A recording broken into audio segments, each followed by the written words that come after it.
Hello students, welcome to the class. तो आज हम स्टार्ट करने वाले हैं 17th lesson man made materials. Okay, तो इसके मैं आप लोगों को सारे डिटेल क्वेश्चन आंसर्स दे रही हूँ। जो क्वेश्चन आंसर्स आप लोगों को टेक्सचुअल भी है और जो एक्स्ट्रा क्वेश्चंस रहते हैं वो भी आप लोगों को मैं प्रोवाइड करूँगी, ताकि आप लोग अपने वर्कबुक है या आप लोगों को अगर कोई अलग नोटबुक्स में ऐसे क्वेश्चंस देते हैं तो उसके भी आप आंसर्स फाइंड कर सकते हो और अच्छे से अपना वर्क कंप्लीट कर सकते हो। तो इसके लिए आने वाले वीडियोस देखने के लिए भी आप लोग चैनल को सब्सक्राइब करके रखो, ताकि मैं जो आगे लेसन्स अपलोड करूँगी उसके सारे नोटिफिकेशन आपको मिल जाएंगे। और जो मेरे प्रीवियस वीडियोस हैं मैंने अपलोड किए हुए 8th स्टैंडर्ड के मोस्ट ऑफ मतलब फुल पोर्शन अपना ऑलरेडी डन है, तो उसके लेसन्स भी देखने के लिए आप प्लेलिस्ट में जाकर देख सकते हो। सब्जेक्ट वाइज प्लेलिस्ट बनाया हुआ है। तो चलिए अभी हम स्टार्ट करेंगे एक्सरसाइज। यहाँ पर तो मैं आप लोगों को जो इससे रिलेटेड क्वेश्चंस है ना, तो वर्कबुक से मैं दिखा रही हूँ, तो आई होप आप लोगों को ज़्यादा हेल्प हो जाएगा। तो देखिए यहाँ पर ये वर्कबुक है, तो इसमें दिया हुआ है मैन मेड मटेरियल 17 लेसन के सारे question answers. Fill in the blanks. Plastic shows plasticity property. कौन सा प्रॉपर्टी है? प्लास्टिसिटी, मतलब जो बेंड हो सकता है। Hence it is called hence it can be moulded to any shape. इसीलिए ये क्या होता है, किसी भी शेप में मोल्ड होता है। लाइक आप लोग यहाँ पर ये पिक्चर देखोगे तो इसमें आप लोगों को समझ में आ जाएगा प्लास्टिक को कितने अलग अलग शेप में यहाँ पर मोल्ड किया है। या अपने घर पे जो चीज़ें होती है प्लास्टिक की, आप लोग उसे भी देखकर समझ सकते हो कि प्लास्टिक कितने अलग अलग टाइप में मोल्ड होता है। ओके, तो चलिए अभी मैं आप लोगों को फटाफट इसके आंसर देती हूँ। The motor cars are coated with the Teflon. Alkali silicate glass dissolves in water. तो यहाँ पे ए कैपिटल लिखकर स्टार्ट करो, ग्लास का भी जी कैपिटल लिखो। Glass is a non crystalline. क्या है वो? नॉन क्रिस्टलाइन है, hard but brittle solid material. टूटता है ना गिरने से तो वो ब्रिटल बन गया। जो भी चीज़ गिरने के बाद टूटती है तो उसे ब्रिटल कहते हैं। जैसे चौक, ये टूटता है इसलिए वो ब्रिटल है। नेक्स्ट देखो, लीड ग्लास क्या दिया हुआ है? Electric bulb. इलेक्ट्रिक बल्ब आपने देखा हुआ है, वो है lead glass. Then the Bakelite, इसका ऑप्शन है electric switches. Thermocol plates. Optic glass lens. Optic मतलब आँखों का जो रहता है उसे ऑप्टिकल बोलते हैं। देन पॉलीप्रोपिलीन, इसके लिए आएगा मैट्रेसेस। जो हमारे घर में चटाइयाँ होती है वो इसी से बनती है। Name the following. Glass which is soluble in water, alkaline, silicate. Okay, silicate gas, जैसे हमने फिल इन द ब्लैंक्स में भी सेम आंसर लिखा है। Then colourless glass, soda. Glass which is not affected by acid और alkali. कौन सा है वो? That is the silica glass. Then the material wrapped around glass or similar materials instead of plastic during the transport to prevent from the breaking up. आपने देखा है ना, thermocol में पहले रैप करके आता था, लेकिन अभी थर्माकोल कम्प्लीटली बैन हो गया है। थर्माकोल मिलता नहीं है, इसीलिए अभी आपने देखा होगा अपने घर पे कोई पार्सल्स वगैरह आते हैं तो उसमें बबल्स वाले ऐसे प्लास्टिक होते हैं, जिससे वो अंदर की चीज़ जो है प्रोटेक्ट रहती है। Okay, classify the following raw materials into natural and man made items. तो यहाँ पर देखो कुछ आइटम्स दिए हुए हैं, इसे क्लासीफाई करना है। तो you can see that here natural material and this is a man made material. So this already have classified here.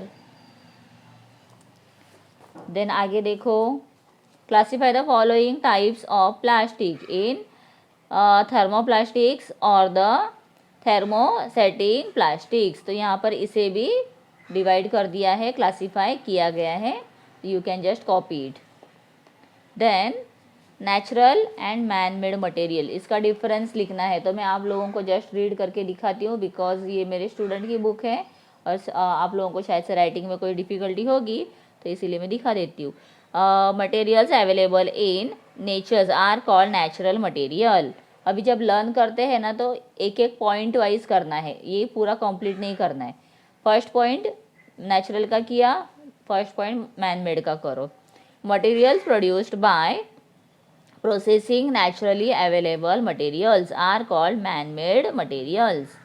There are these are directly sourced from nature. ये कहाँ से डायरेक्टली नेचर से मिलता है? These are sourced from a scientific laboratory. तो ये lab में बनाया जाता है. Natural materials are degradables material. तो ये डिग्रेडेड होते हैं, मतलब क्या होते हैं? वो डिकम्पोज होते हैं, उसको हम कम्प्लीटली डिस्ट्रॉय कर सकते हैं. Man made materials are non degradable material. जैसे थर्माकोल नॉन डिग्रेडेबल था, इसीलिए उसे क्या किया? बैन किया है. प्लास्टिक को भी बैन करते हैं, जो प्लास्टिक की थैलियाँ होती है, बिकॉज वो क्या होती है? वो मट्टी के अंदर मिल नहीं जाती है. जैसे देखो, पत्ता जो रहता है, झाड़ का पत्ता है या कोई भी अलग चीज़ है, वो बहुत दिनों के तक अगर मट्टी में पड़ी रहती है तो वो भी वहाँ पर क्या हो जाती है? डिकम्पोज हो जाती है. तो ऐसे प्लास्टिक नहीं होता है. प्लास्टिक सालों तक एक ही जगह पे पड़ा रह सकता है. Example wood, then sacks, water materials. ठीक है. Then here is the glass, plastic, artificial threads, thermocol. ये एग्जाम्पल्स आ गए. Then after will see, next दिया है थर्मोप्लास्टिक और ये है थर्मोसेटिंग प्लास्टिक. तो ये दोनों का भी मैं रीड कर देती हूँ. The plastic that can be moulded as per our wish is called thermoplastic. The plastic that cannot be given a shape once a specific shape is given with the help of a mold. Mould में डालकर उसे एक बार shape दिया तो फिर उसे change नहीं कर सकते हैं, is called the thermosetting plastic. Okay, यहाँ पर लिखना है. सेकेंड पॉइंट है पॉलीविनिल क्लोराइड्स. यहाँ पर आप देख सकते हो, टेक्स्ट बुक में भी दिया हुआ है पॉलीविनिल क्लोराइड. ओके, पीवीसी, इसे बोलते हैं पीवीसी. ये क्या यूज़ होता है? बॉटल्स, यहाँ पर दिया हुआ है देखो, bottles, raincoats, pipes, handbags, shoes, electric cable, insulations, furniture. ये सब आ गए इसमें एग्जाम्पल्स में. अलग अलग यहाँ पे नेम्स दिए हुए हैं. Then also we have here the polystyrenes, मतलब PS. ठीक है, ये भी आ गया. इसमें आ जाएगा मिल्क बैग, दिया हुआ है देखो यहाँ पर. PE मतलब पॉलीएथिलीन्स. इसमें आ जाएगा PE. इसमें milk bag, packing bags, flexible garden pipes etcetera. जो पाइप होते हैं गार्डन की, वो पाइप्स, ये सब इसमें आते हैं. तो ये आप यहाँ पर कम्प्लीटली देखोगे तो ये डिफरेंस यहाँ पर भी दिया हुआ है. तो you can this one also you can right in the difference between. And here also have we opposite points. ठीक है, दिखा देती हूँ ताकि आपको अगर बुक कंप्लीट करनी है तो you can continue it. Next will see, define the following terms. Non degradable materials. Some materials do not degrade naturally, they are formed as non degradable. ठीक है, मटेरियल्स लिखना है अगर आगे यहाँ पर. Naturally, plastic, a man made material showing the property of plasticity. Plasticity मतलब mould हो सकता है, फोल्ड हो सकता है. Are made up of the organic polymers. ये दो इम्पॉर्टेंट पॉइंट्स हैं, आप लोगों को दोनों करने हैं. Answer the following in one sentence. What is plastic and why is plastic and environmental pollutant. Environment को ख़राब करने वाला क्यों है? Plastic is non degradable and hence an environment polluted. इसीलिए उसे क्या कहते हैं? एनवायरमेंट को ख़राब करने वाला, पॉल्यूट करने वाला, दूषित करने वाला. तो ये यहाँ पर डिग्रेडेबल दिया है ना, तो यही आप लोगों को यहाँ क्वेश्चन में भी बताया गया था. ठीक है. Then next we have what are the uses of PVC. अभी PVC के यूजेस हमने देखे थे ना, मैंने अभी दिखाया था यहाँ पर देखो PVC के यूजेस. ये सारे यूजेस आप लोगों को लिखने हैं. The PVC that is the, उसे क्या कहते हैं? Polyvinyl chloride. पॉलीविनिल क्लोराइड, इसीलिए PVC. ठीक है, तो पूरे आप लोगों को लिखने हैं. उसके बाद how many different types of plastics are there. There are more than 2000 different types of plastic. कितने हैं? 2000। सोचा था कभी आपने? नहीं, हम लोगों ने इतना कभी सोचा ही नहीं होगा। हमको लगता है प्लास्टिक क्या है, एक ही टाइप का होता होगा। There are more than 2000 different types of plastics दिया है। Okay, done.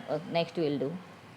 Thermocol is produced from which materials? Thermocol is a form of a complex materials called the polysterenes.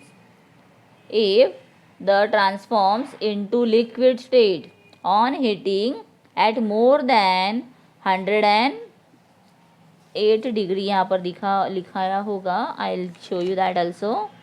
Thermocol में आप देखोगे तो okay, it's this one we have here. Thermocol case में देखो 100 degree Celsius, तो heating on the 100 degree Celsius and return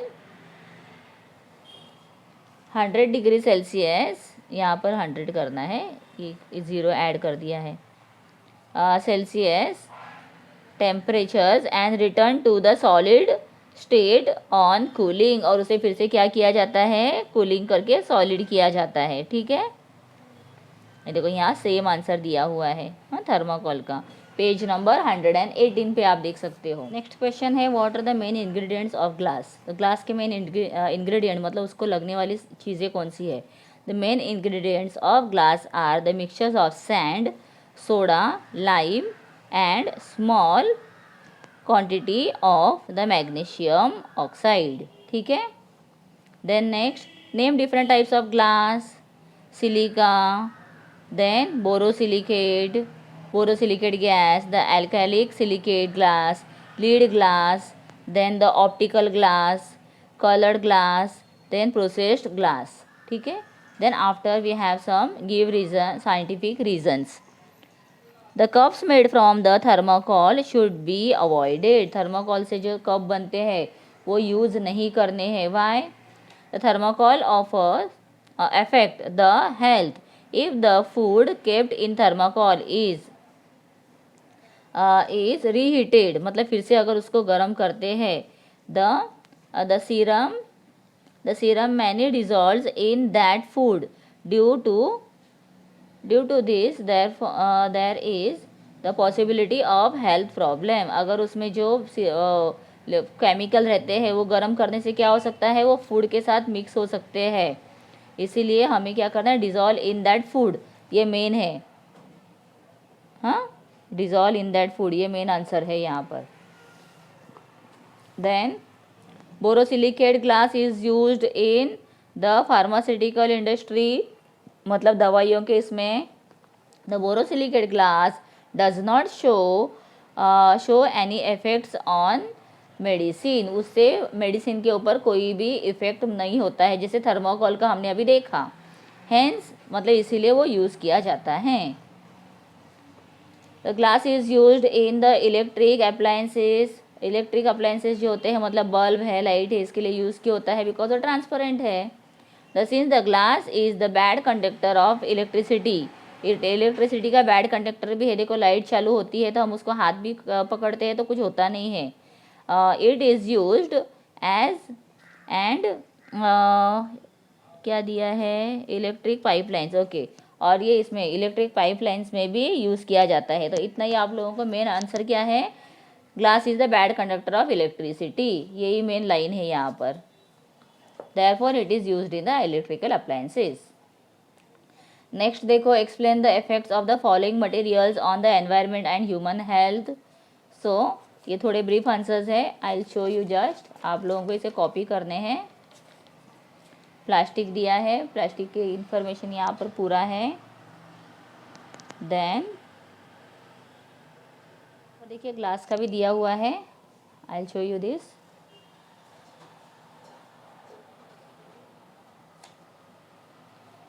then उसके बाद thermocol,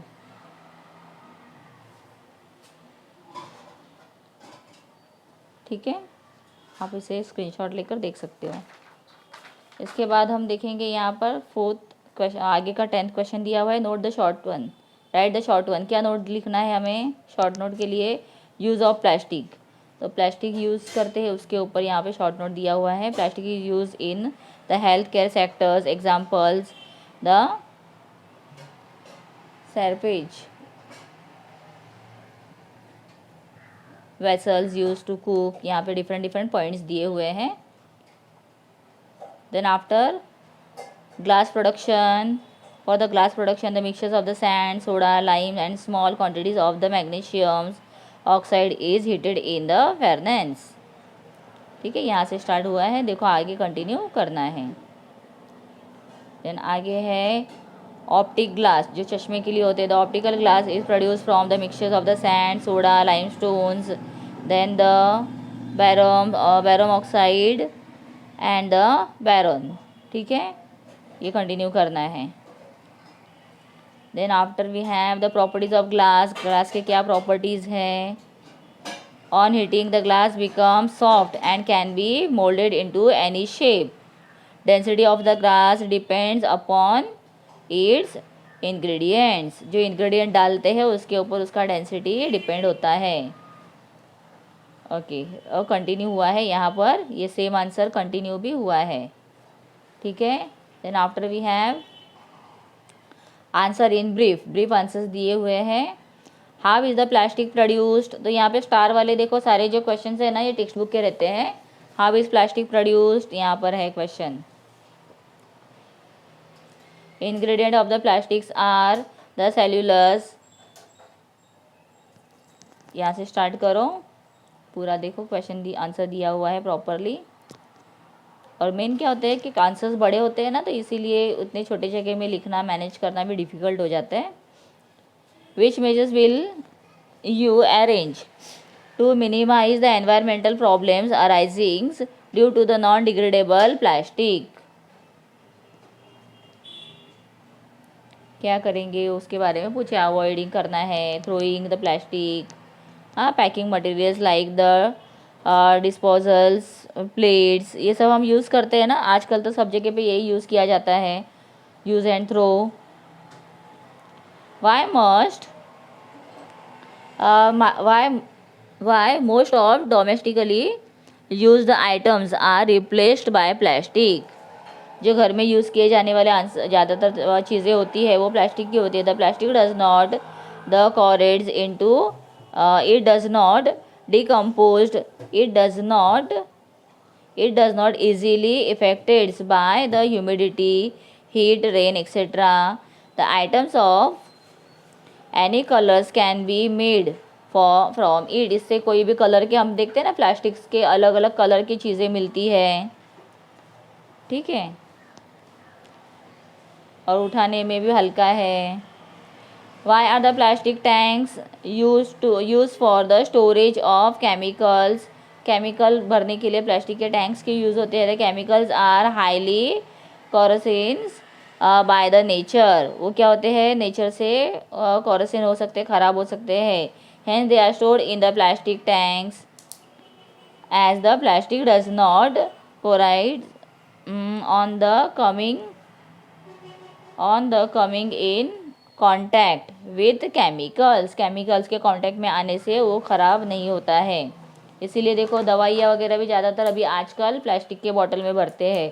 पहले तो कौन से बॉटल में आता था, कांच के बॉटल में, लेकिन अभी प्लास्टिक के बॉटल में अवेलेबल रहती है. Then we have next, make a list of a glass items of daily use. रोज़ यूज़ होने वाले, हाँ, the glass of which different colours are used in this items. कौन कौन से अलग अलग कलर के यूज़ होते हैं. तो this answer also is given. The kitchen items जो होते हैं, यूटेंसिल्स, कप्स, प्लेट्स, हाँ, ये सब यहाँ पर यूज़ होते हैं. फिर उसके बाद TV screen, computer screen, mirror, clock, then light, bulb. आप अपने घर पे देखो कितनी सारी चीज़ें जो है प्लास्टिक से बनी हुई रहेगी. तो आप मुझे कमेंट करके 2-4 आइटम्स का नाम ज़रूर बताना. ठीक है. Make a list of the thermocol in your daily life. अभी थर्माकोल तो बैन हो गया है, फिर भी यहाँ पर जो आंसर दिया है आप उसे नोट कर लो. Okay, next we have observe the pictures given below and identify the type of glass. इसमें कौन सा ग्लास यूज़ होता है, optical glass. And also the produce, यहाँ पे दिया है produce each type of glass, कैसे प्रोड्यूस होता है. तो उसके जो जो चीज़ें यूज़ होती है मैंने प्रीवियस क्वेश्चन में भी दी हुई थी, यहाँ पर भी वही है. लीड ग्लास, देन यहाँ पर we have the silicate glass, जो दवाई के बॉटल के लिए यूज़ होता है। ठीक है, सो यहाँ पर ऑलमोस्ट हमारा लेसन अभी कंप्लीट होने आया है। Complete the following flow chart, यहाँ पे फ्लो चार्ट दिया हुआ है, इसे कंप्लीट करना है। So this one we don't have in text book, but यहाँ पर एक्स्ट्रा क्वेश्चन है, तो आप लोगों को ये फ्लो चार्ट अच्छे से इसे कंप्लीट करना है, ताकि एग्ज़ाम में अगर आता है तो you can write it. Then next we have explain the 4R principle. अभी 4R मतलब क्या रहते हैं, यहाँ पर आप लोगों को वो आंसर दिखाना है। तो मैं वही देख रही हूँ टेक्स्ट बुक में भी ये दिया हुआ है या नहीं। I just wanted to see. ये देखो यहाँ पर टेक्स्ट बुक में आंसर है। The is responsible citizen should follow the 4R principle, that is reduce, reuse, recycle, recover. मतलब minimal use, use again after processing and reclaiming. Then only we can save the environment from pollution. The complete answer दिया हुआ है, here we have that. Next है observe and complete the chart. यहाँ पर हमें observation करके लिखना है। The wooden chair man made है कि नेचुरल है, वुड नेचर है। कोम्ब प्लास्टिक है, तो ये मैन मेड हुआ। पेपर वुड से बनता है, इसके लिए ये नेचुरल हुआ। ग्रेनाइट टेबल, ये भी नेचुरल हुआ। चौक, ये मैन मेड चौक हुआ, कैल्शियम कार्बोनेट से बनता है। ठीक है बच्चों, तो चलो हो गया है, पूरे आंसर हमने कंप्लीट कर दिए हैं लेसन के। आई होप आप लोगों को बहुत अच्छे से समझ में आया होगा। फिर भी अगर डाउट है तो आप मुझे कमेंट करके पूछ सकते हो। चलो तो फिर हम नेक्स्ट स्टार्ट करेंगे नेक्स्ट लेसन, तो उसमें मैं आप लोगों को सारे आंसर्स दे दूँगी। तब तक के लिए बाय बाय।